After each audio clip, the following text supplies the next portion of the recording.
Почитувани гледачи, добре дојдовте во Урбаните вести.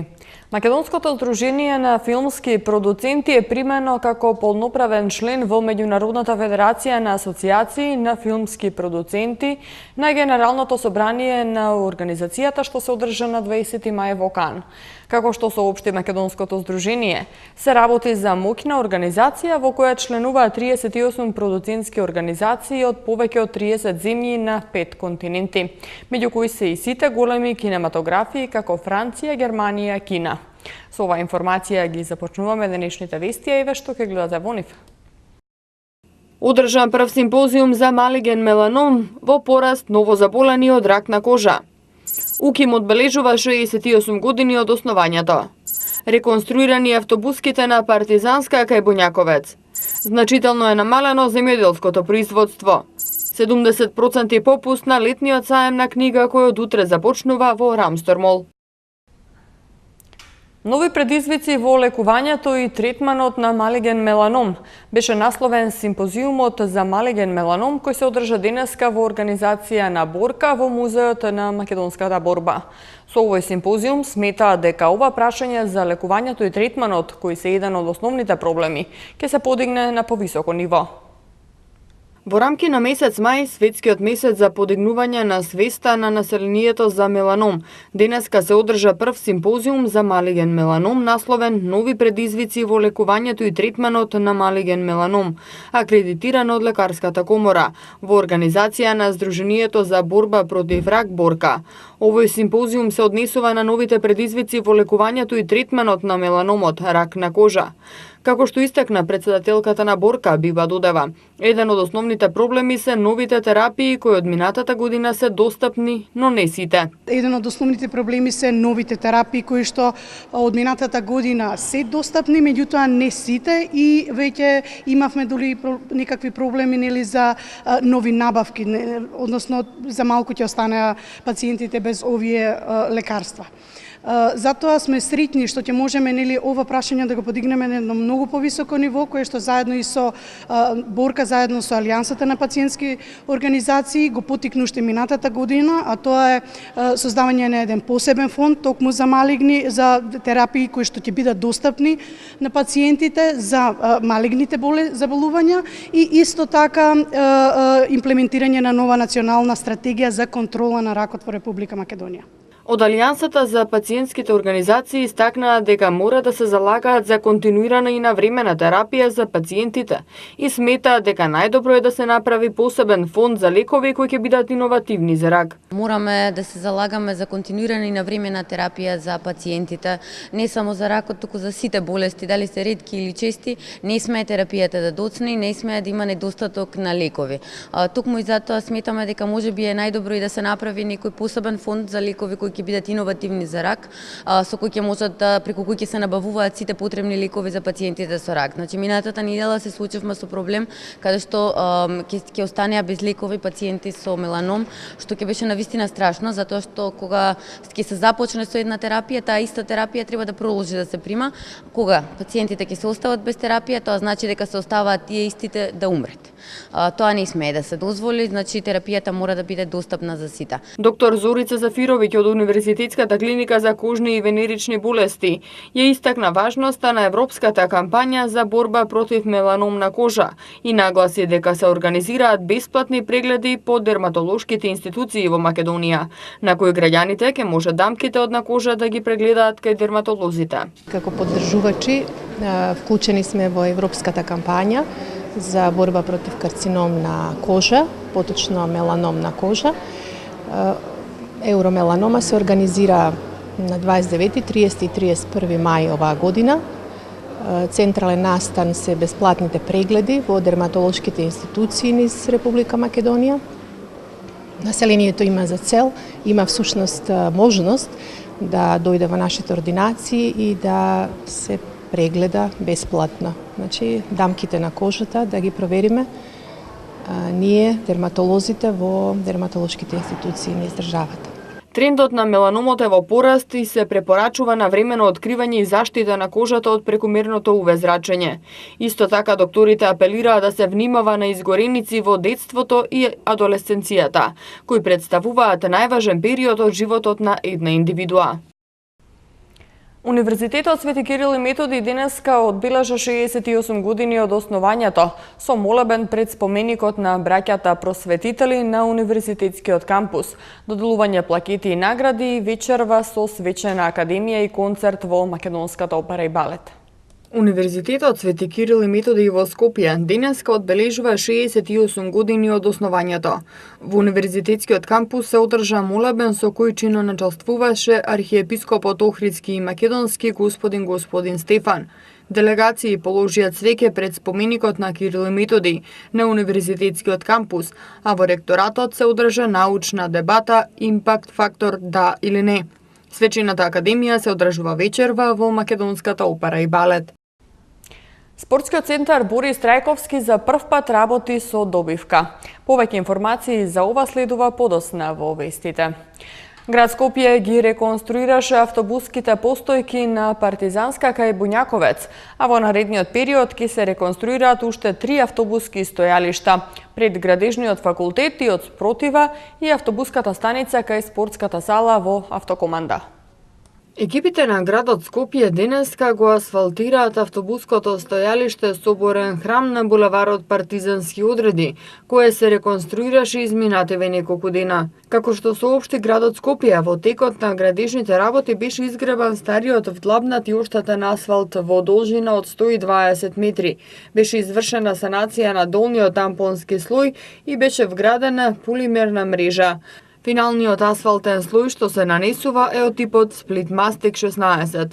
Во текот на изминативе денови, екипите на град Скопје го реконструира и автобуското стојалиште пред порта Буњаковец на булеварот Партизански одреди. Постојниот вдлабнат и оштетен асфалт на ова автобуско стојалиште беше изгребан на должина од 70 метри. Се изврши санација на долниот тампонски слој, беше вградена полимерна мрежа и беше нанесен исто така нов асфалтен слој од типот Split Mastic 16. Градот Скопје за овој зафат одвои вкупно околу 6,8 милиони денари. Во наредниот период, град Скопје ќе работи на реконструкција на уште 3 автобуски стојалишта пред Градежниот факултет и од спротива на булеварот Партизански одреди, како и пред автобуската станица кај спортската сала во Автокоманда на булеварот Александар Македонски. Лошите земјоделски политики, неправилниот распоред на субвенциите, скапите репроматеријали и одбивањето младите да се занимаваат со земјоделие се едни од главните причини за драстичниот пад на земјоделското производство во Македонија. Во првиот квартал од годинава извозот на земјоделски и прехранбени производи изнесувал 57,5 милиони евра, што представува намалување за 13,5% во однос на истиот период лани, информираше денеска Стопанската комора на Македонија.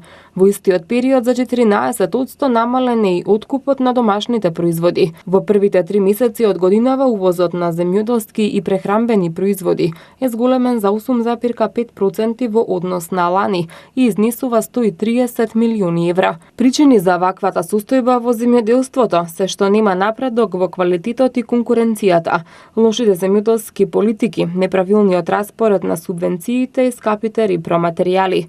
Според Васко Ристовски од Стопанската комора на Македонија, влијание исто така има и хиперпродукцијата на земјоделски и прехранбени производи од земјите на југоисточна Европа и од регионот на ЦЕФТА, кои се преливаат и во Македонија, па така имаме случаи увезениот производ да ја пуска под произведениот. Ваквата состојба е резултат на крајно компликуваните пазарни законитости кои што се прилично изменети во последните неколку години, како и во регионот на југоисточна Европа, така и во поблиското соседство, односно ЦЕФТА регионот. Ке нас земјоделското производство стагнира и нема никаков напредок ни во однос на квалитетот, ни во однос на конкурентност.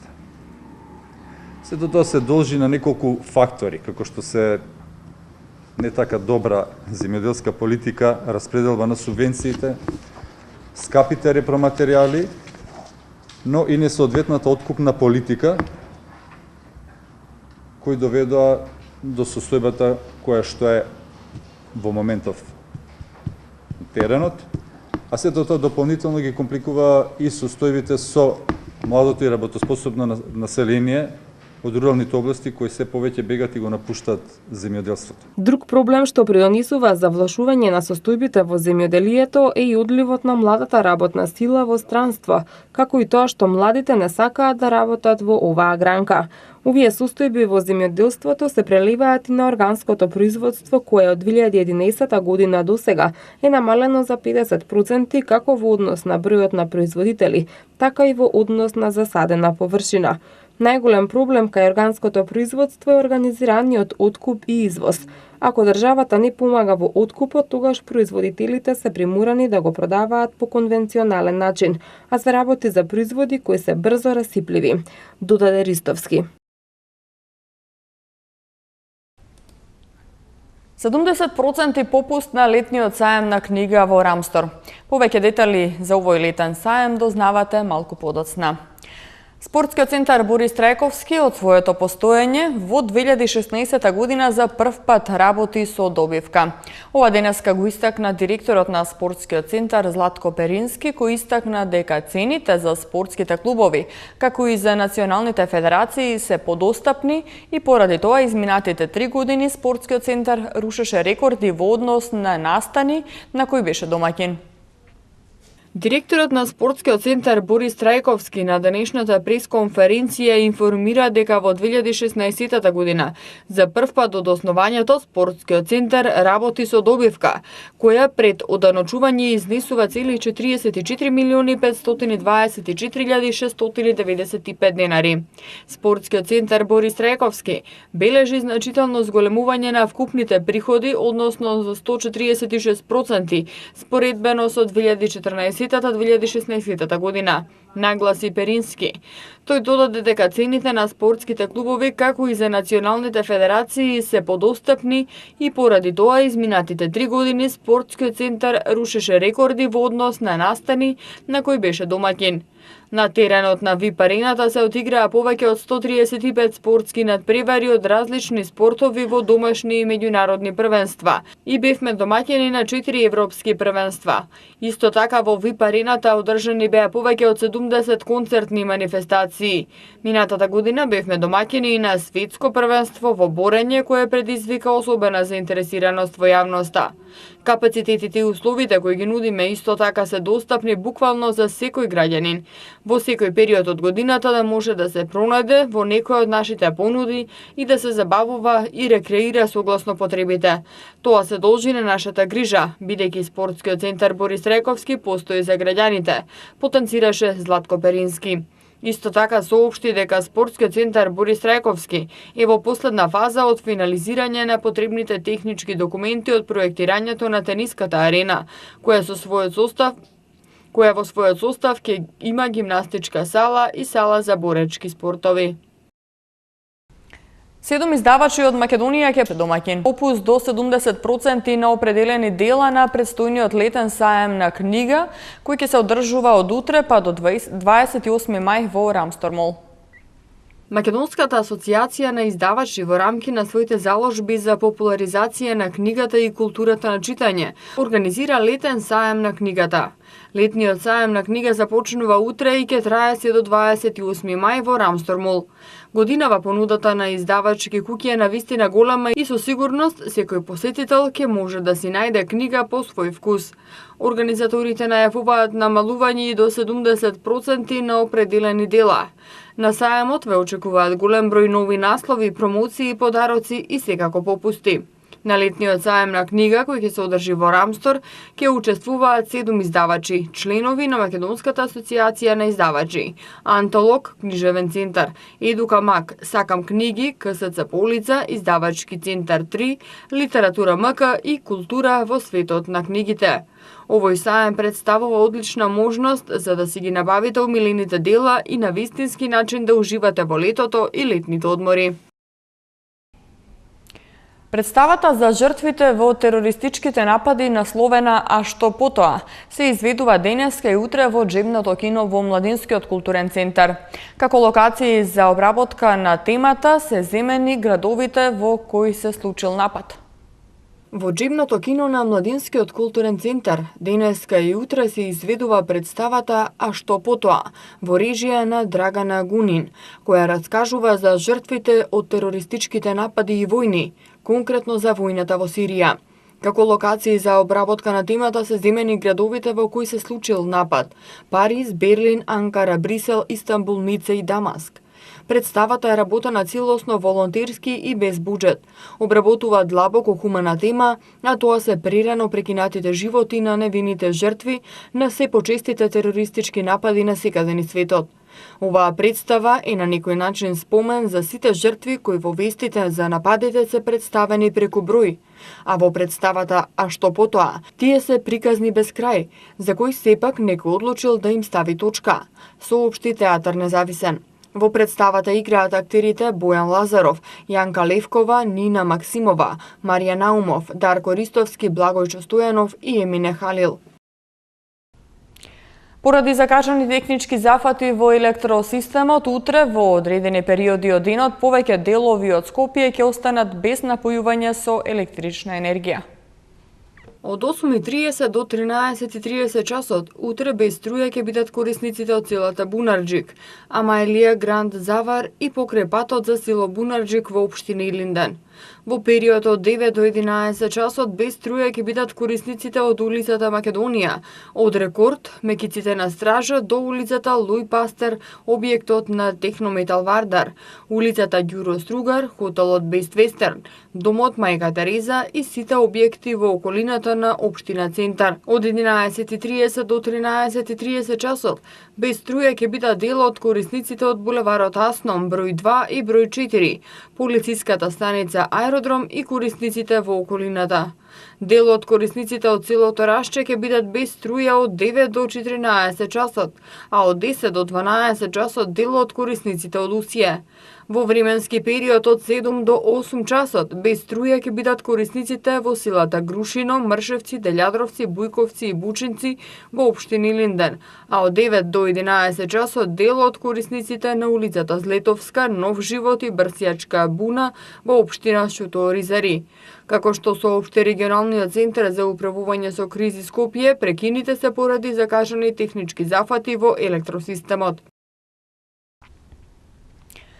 Во наредните денови подрачјето на Македонија ќе биде под влијание на влажни воздушни бранови, што ќе предизвика времето да биде променливо облачно и нестабилно, со повремени врнежи од дожд, наместа проследени со грмежи. Повеќе врнежи ќе има од вторник до четврток. Најинтензивни процеси локално и во форма на невреме се очекува да има во вторник. Од среда ќе биде и посвежо, а од четврток ќе дува и засилен северен ветер. Матама метео го гледаме следно.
Почитувани гледачи, тука е крајот на денешното издание на Урбаните вести. Ви благодарам на вниманието, а повеќе информации можете да најдете на нашата веб страна mtm.mk.